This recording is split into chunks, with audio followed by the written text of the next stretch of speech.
Naeema Campbell, your Chief Dream Driver, and welcome to the No Parking Podcast, where through conversations and discussions with creators like yourself, we'll find interesting approaches to help you take your dreams out of park, put them in drive, and ride towards success.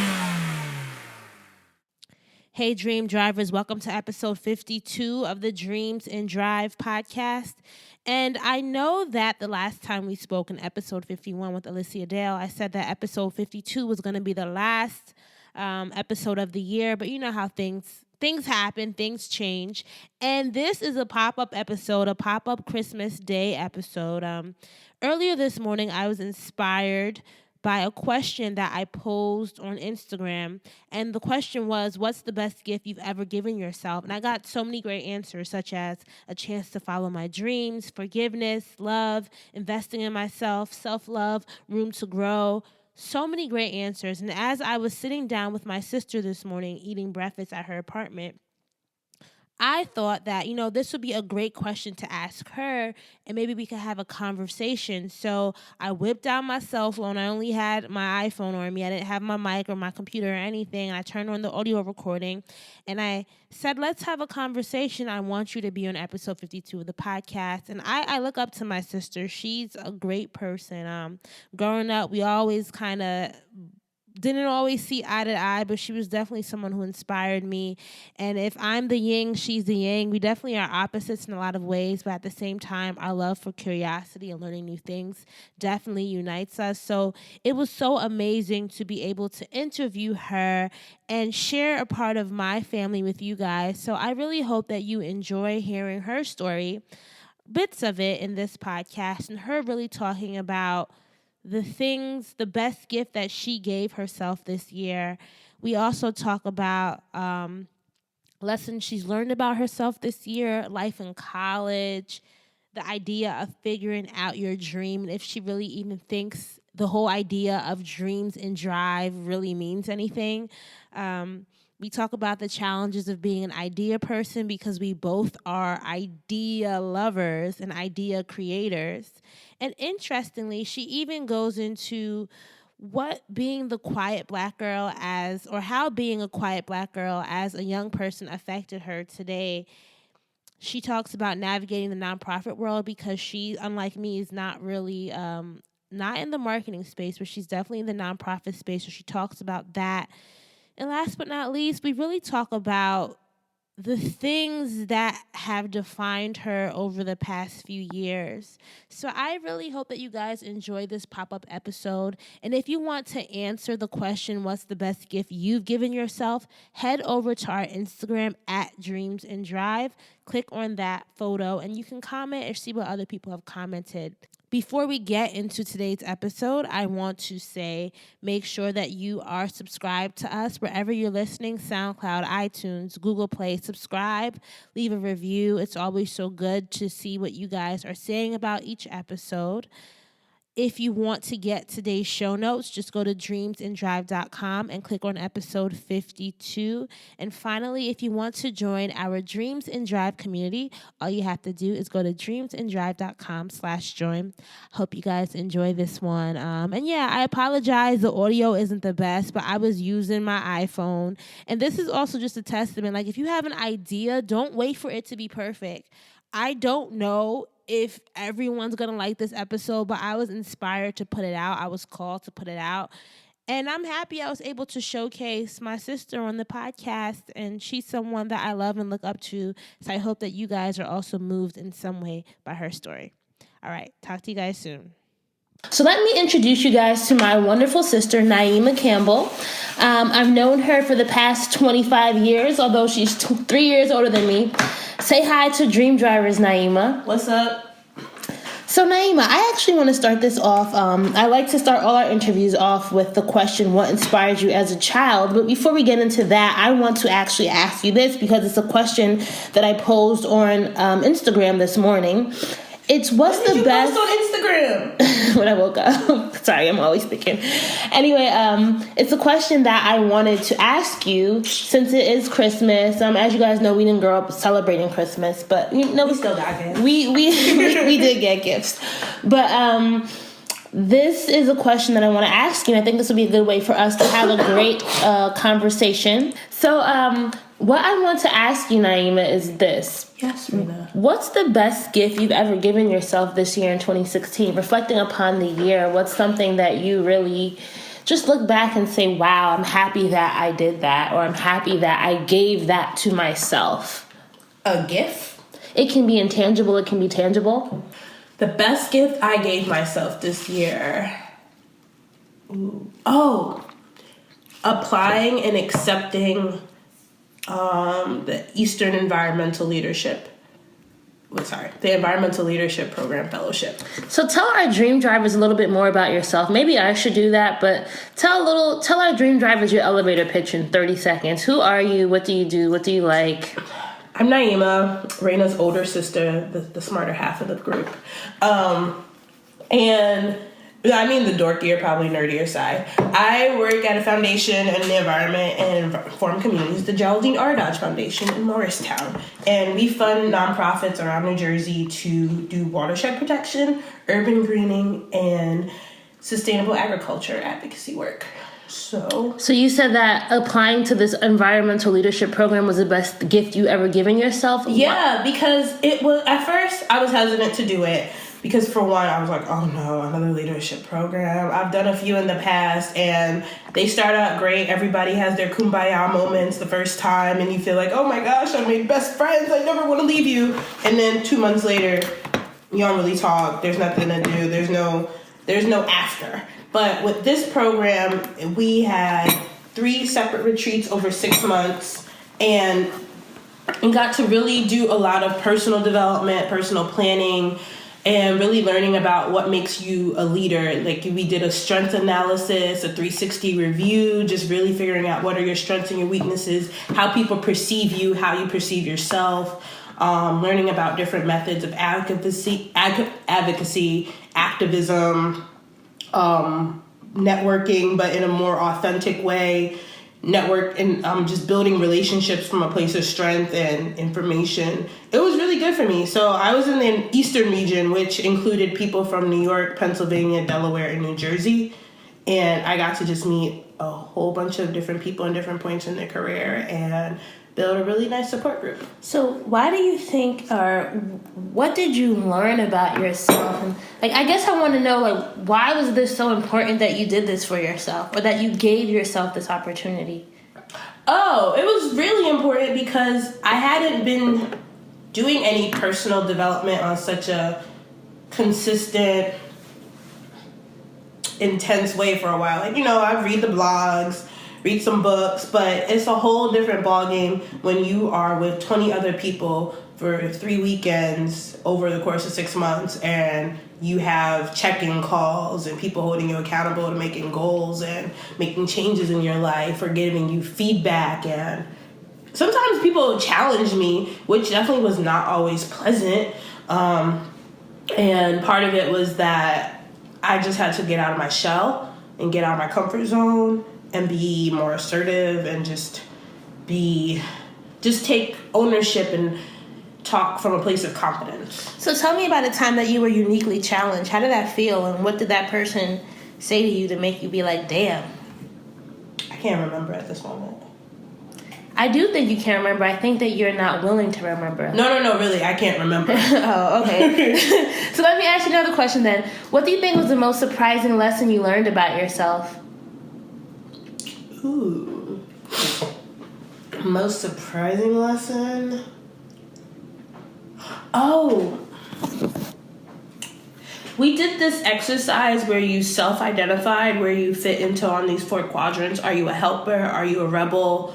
Are you a helper, rebel, operator? Like the person who's willing to, like a bureaucrat almost, or an organizer. And at first, I thought I would probably be more of an organizer, but then when I looked at the definitions and the traits of that person, how that presents in the workplace, and I'm really more of the person who can be a go-between between the activists and the organizers, or the helpers and the organizers. I really have a knack for being in the middle and hearing different opinions and trying to come to a place of compromise. And that was really affirming, because I'd always felt like a little bit out of place, because I'm not the person who wants to be in the front line. Like, I have no interest in trying to go get arrested. And no, for real, like, about that life. Nah, like, I think about, so last fall, there was a bear on the loose in the Morristown Green.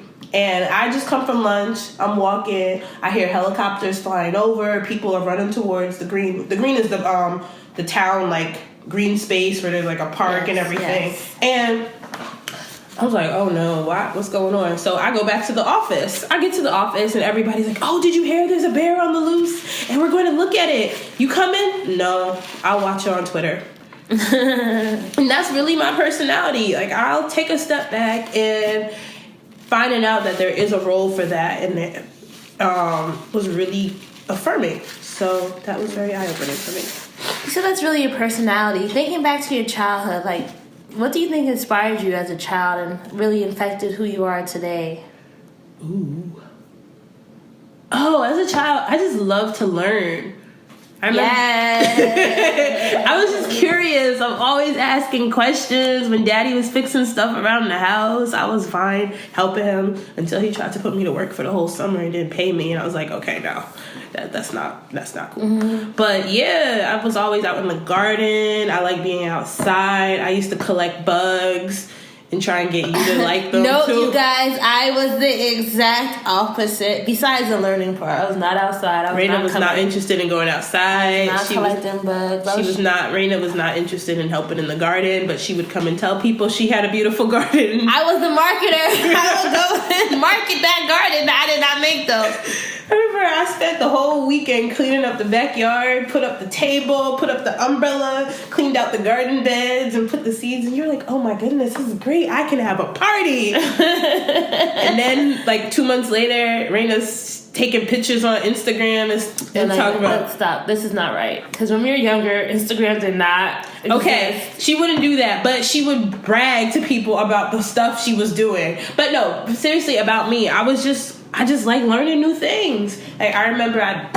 go play with the guys, and like we'd be digging for bugs or catching frogs or whatever insects we could find around the place. They have frogs in Orange? No, someone had pet frogs, so we would play with the frogs. Oh, and we would feed the frogs bugs that we caught. Mm-hmm. Yeah, I would be in all types of books. I spent a lot of time in the library. I would read Mommy's old medical books. Oh, yeah. I used to do that, too. And I would read Daddy's engineering magazines that he would bring home or anything, or try to understand the blueprints of the heating systems.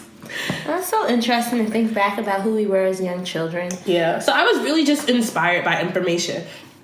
So you being inspired by information, how did that affect your life decisions?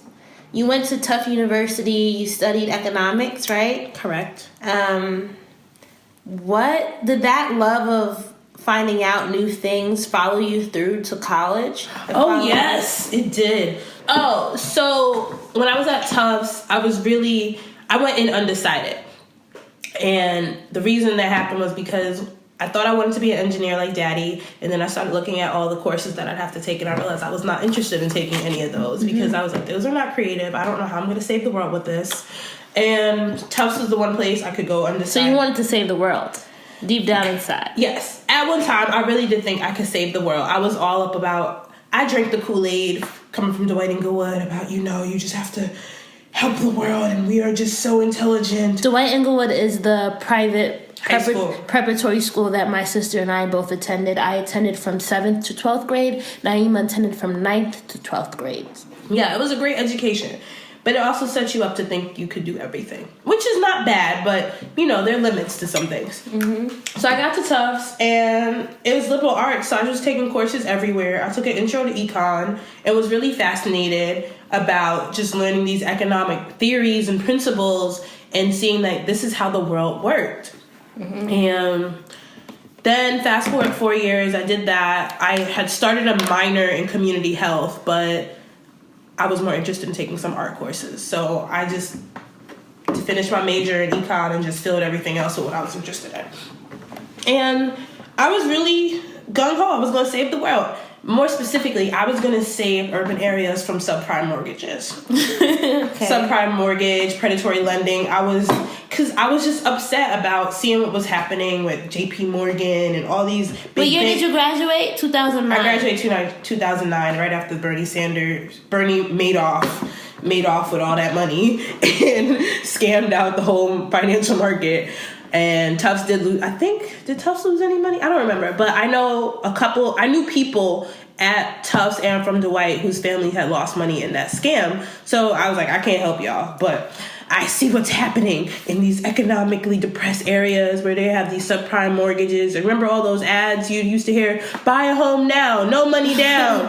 1-800. Yeah, like that is scammers. They were the original scammers, okay? Joanne learned from them. But anyway, and so I was like, I'm at this great university. All these recruiters are coming to campus. I'm gonna go work there. And so I went to all the on-campus recruitings for like the big consulting firms and the D.E. Shaws and all those companies. Mm-hmm. And I was like, that's my pitch. That was my pitch to them. Well, I didn't get any callbacks. I guess I know why. And I was just so upset. I was distraught. So I had to move home because I didn't get a job right after graduation. So you came from Boston all the way back down to Orange? Uh-huh. Yeah, I was very upset about that. But, I was making the most of everything, taking odd jobs here and there. Didn't you work at the Limited or something? Oh, I was working everywhere. I worked at the Limited. I was taking on little driving Miss Daisy type jobs. Really? Mommy pimped me out. She had me helping all her old people friends. Okay, that's when I was at my freshman year in college. So you were doing all of that stuff? I was at the Limited. I was finding any job I could find on Craigslist. I got paid so much money in cash that summer. Really? When I worked at, what do you call it? Promo. I did promo gigs because a lot of those paid cash. So it'd be like you work for 3 weeks, you work a weekend, and you leave with like $1,000 in cash. I did not know that, Naeema. Yeah. I'm discovering something new. Yes. Oh my goodness. I had so many random jobs. But anyway, it was just eye-opening, I humbled myself because I was like, look, I can't be sitting in the house broke. So yes, I never was broke. Yeah. I don't mean to say it like that, but I mean I never liked something, but I just didn't like. I'm just a prideful person, and I didn't like asking mom and dad for money, and I liked making my own money. That was just the satisfaction I got from it. And then finally, I found this job working at a small community foundation, learning a lot about community health and where we lived and just like all the things. And I stayed there for 5 years. It was a great learning opportunity. I learned a lot about some really cool new frameworks for making change happen, change agents and things like that. But after a while, I just couldn't feel like I could grow. Like there was no opportunity for growth, and that becomes toxic after a while. Anyway, I know that you said you couldn't grow, so that means you must have had a idea of where you wanted yourself to be. What was it at this point, after working at the Community Health Foundation for 5 years, what was the point where you're like, I know I'm meant to be doing something? What was that? Did you still what was that point, or what was the thing? Yeah, what was the thing that you wanted to do at that point? Because you said you never wanted to be at the front line.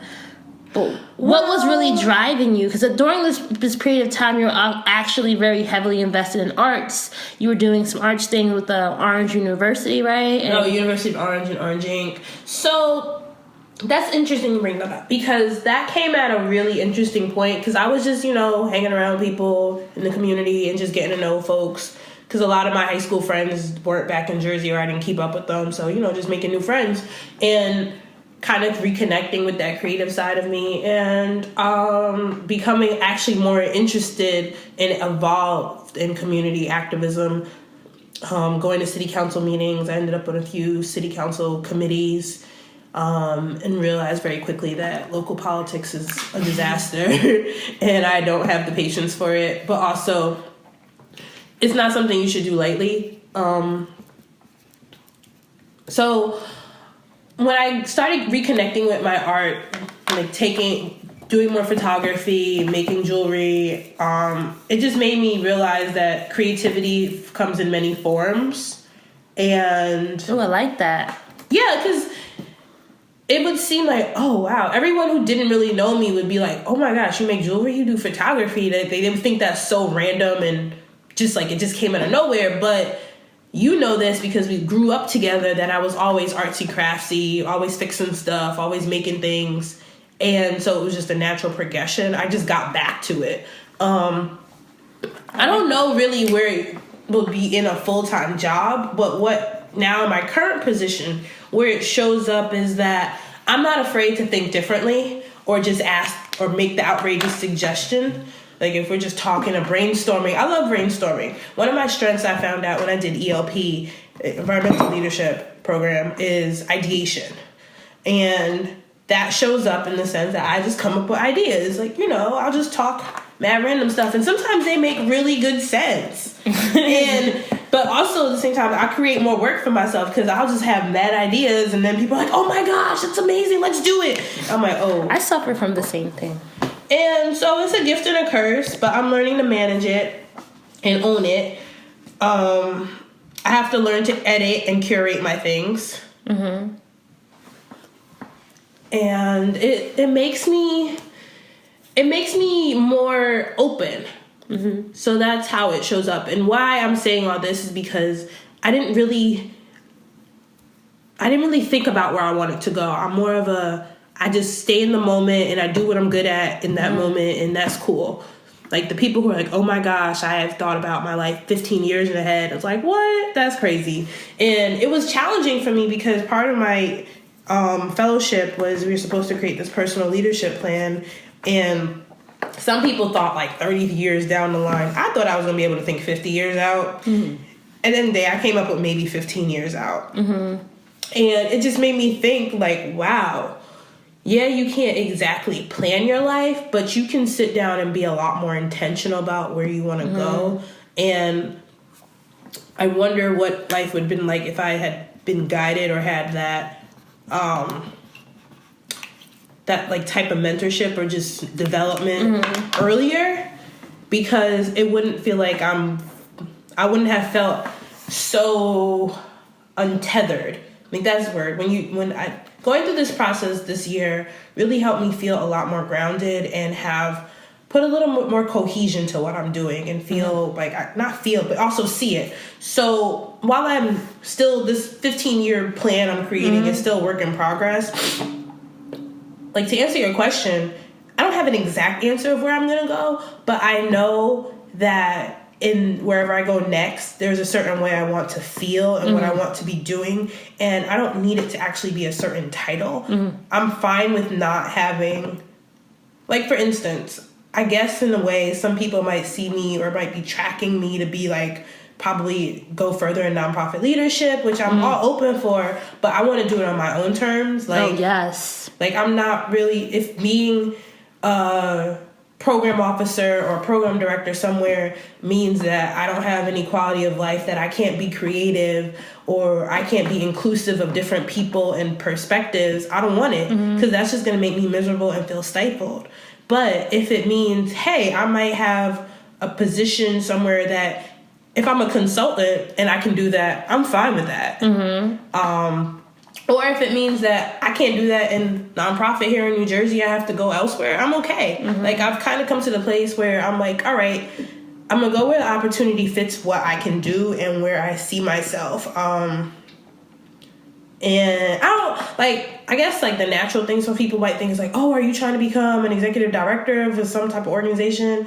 And honestly, I'm like 50-50 about that, because executive directors, that's a lot of pressure. But also, people think like the executive director is the top, and that's not true, because the executive director still reports to the board. Like, there's some organizations where the executive director is not on the board of directors. Wow. Yeah. Like, there's a difference between being executive director or CEO and president of the board. Like, if you're CEO, president of the board, you have a vote for what happens. Like, you have, or you might be chair, like, you can guide. But if you're just an executive director got appointed, you have to always advocate to the board for your ideas. It changes the relationship. So, I don't know. So you want autonomy in your life? Yeah. Well, autonomy, some independence. Can I interrupt you for a second? Sure. So do you think there's a fallacy in the idea that you can put your dreams in drive? I don't think there's a fallacy. I get a little annoyed with that at times because... Annoyed with what? Be specific. With that term about just, like, your dreams, because it makes it seem like if you don't have dreams, you're not doing anything with your life. And what if you're just not a person who dreams like that? Like, I dream every night, but I don't sit around, or even if I meditate and just be silent and what comes to me, I don't frame it or use... Maybe the problem I'm having is the terminology. I don't think about everything of like, oh my gosh, my wildest dreams. Like, no, that's not how I think. I guess to some people it is aspirational and inspirational to them, but to me, I'm just kind of like, okay. Yeah. So how do you see life then? How do you see moving forward in life? Just living and adjusting to what comes at you, or do you think that we all need something bigger that we're moving towards? I don't know. You don't know? I don't know.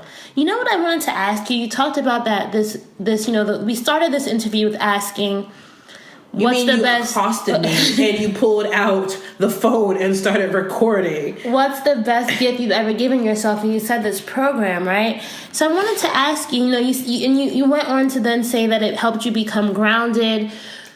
Why do you think, and maybe this is something we both have suffered from or something that we both can understand, is why do you think that we were so untethered?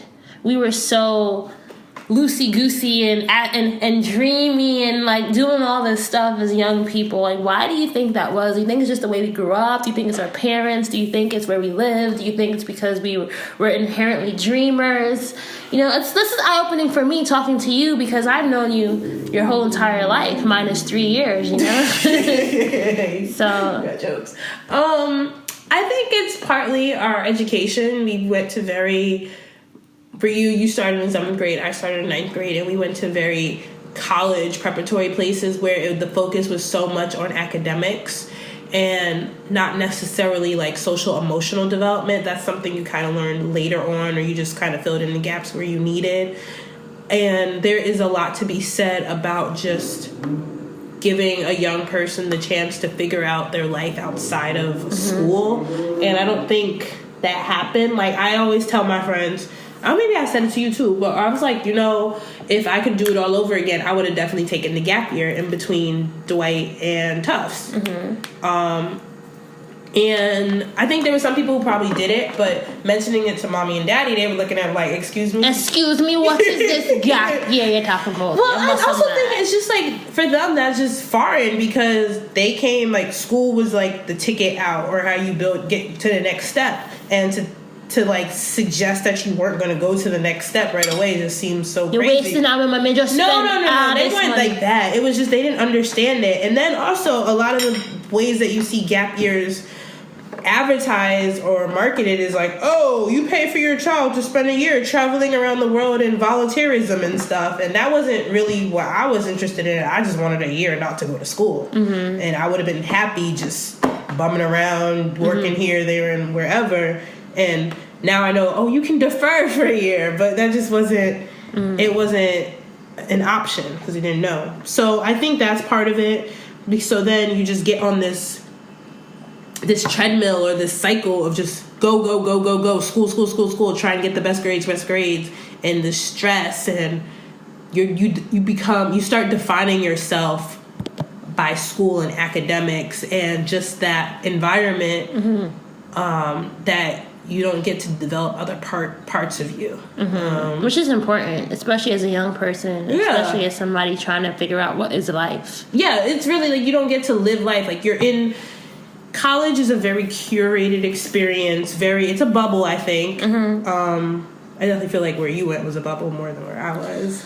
Don't come for Princeton now, baby. Don't come for Princeton. But in this instance, it's like, you're not... And while, yes, there were struggles, and it was definitely hard emotionally being around people who were definitely more well-off or had more access to resources outside of the school itself, that they just didn't realize they had resources. Like, it's kind of crazy when you meet people and their aunt and uncle are this person, that person, or like this, their social worth, their social capital is just beyond compare. And I think that was the difference, just realizing that people, they weren't getting all their value and all their education wasn't just coming from school. It was all the other things outside of school. Like, if you spend your years every year for vacation, you're going to a different country or going to visit family in different places, or you just travel. And not to say we didn't get that type of exposure, but when you're doing that constantly and you're interfacing with so many different types of people,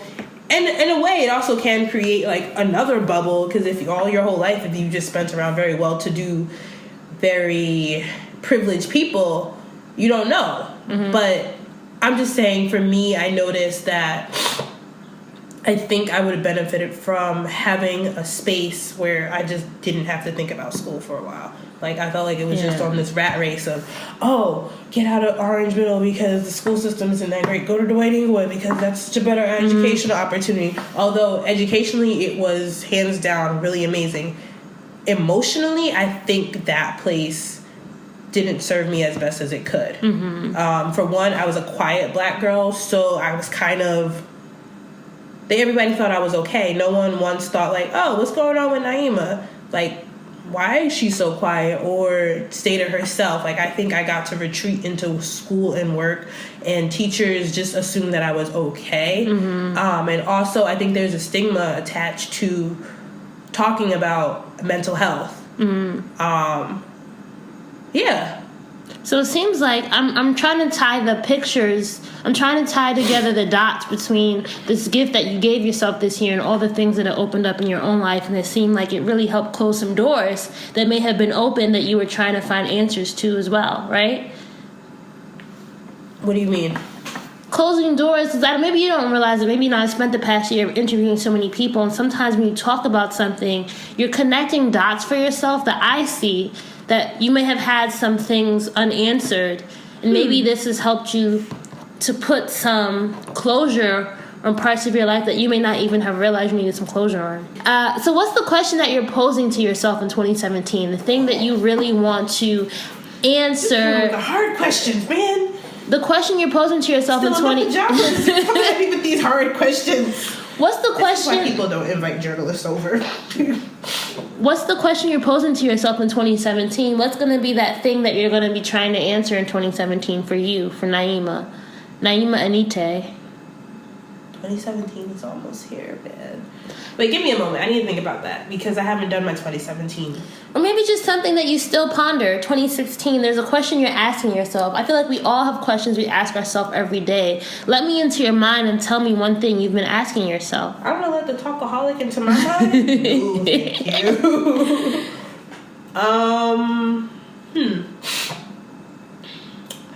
What am I posing to myself? Yeah, what's the question you're asking yourself? What's next? What's next? Yeah, like, where do I want to go next? Or what am I working towards? Because I have a habit of just, like, going. And then thinking about what it is I'm trying to do. Like, I can be very reactive. Not reactive. Oh, yeah, I can be reactive. Like, I get ideas and I just go with them.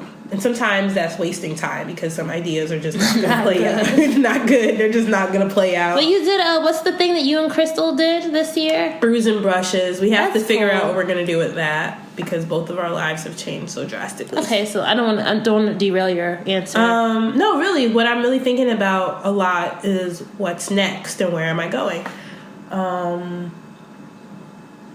That's a good question to pose to yourself. So let's get into our lightning round. Actually, no, before we get into our lightning round, let me ask you this. There's more? A lot of people ask this question. They love this part of the interviews is what keeps you motivated? What keeps you going when you feel like giving up? Those days when you just really can't get out of bed. What's that thing that really just keeps pushing you? Or what's that thing that gets you out of bed? Food? Yes, I get out of bed because I'm hungry. I like to cook. Figuratively or tangibly, like really? Yes. Okay. If I don't feel well, usually it's because I'm not nourishing my body. Like, I think it really does start with what you put in your body. Like, as you see, I cooked us breakfast. which you clearly weren't going to do. But anyway, playing the piano. Anyway, no, really, like, when I can't figure out or I'm just, like, feeling really stressed, what resets me is cooking myself a really good meal. Yeah.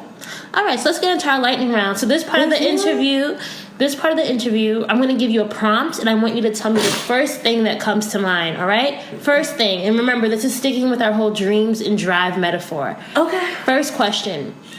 First word. Park. Parking lot. Reverse. Gentrification. Neutral. Neutral? Yeah. Colors? Drive. Driver. You know, this was the gear shift in the car, right? We're going from park to drive.